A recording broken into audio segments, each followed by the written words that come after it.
In May of 2018, Sun River farmer and robotics team coach Chuck Merja suffered a devastating accident. MTN's Joe HUISINGA shares his story of recovery and the passion that keeps him going. On May 9th, 2018, an overheating sprayer changed Chuck Merja's life. The bottom radiator hose blew off of a pipe that it was connected to and soaked me with superheated ethylene glycol. 220 degrees burned across his body. His saving grace, a cell phone. I told my wife that she should find me. I was going to be okay, but it wasn't going to be pretty. Merja was rushed to the hospital and immediately flown to the University of Utah Burn Center in Salt Lake City. It was one of the most loving places I've ever been. And they saved my life and put me back together. He remained in the hospital for 4 weeks, and his recovery beat the odds. I had about a 12% chance by one measure of living. And when I learned that, I was in pretty good shape until somebody said that, and then I didn't breathe for several breaths. He knew his recovery would be difficult. What he did not count on was the toll it would take on his brain.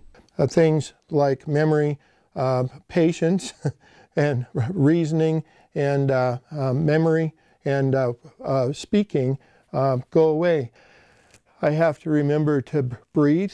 I forget to breathe, and then I start to stutter, and that's a challenge that I didn't have before the injury. Challenges he worried would keep him from his passion for science. For 14 years, he has coached area youth in robotics, and very successfully. 3 times world champion. No other team in the world can say that. But coming back was difficult. I told the kids that I couldn't do very much. My patience wasn't very good. My focus wasn't good. But the kids of his team stepped up to get ready for another year of work. We spent the whole entire summer cleaning the whole entire gym and getting everything ready, and Chuck got back and he was just really surprised, and that really helped show him that on our own we can do well. You could have eaten off the floor.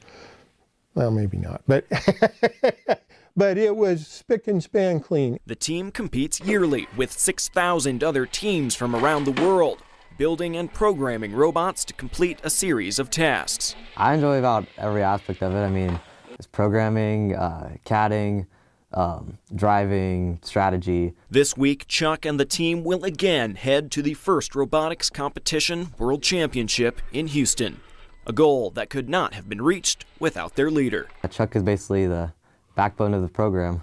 For Merja, the program is just as important to him as he is to it. I live to work with the kids, and they've been very, I tell them that I might stutter or forget names and stuff like that, or words, and they say, don't worry about it, it's not a problem for us.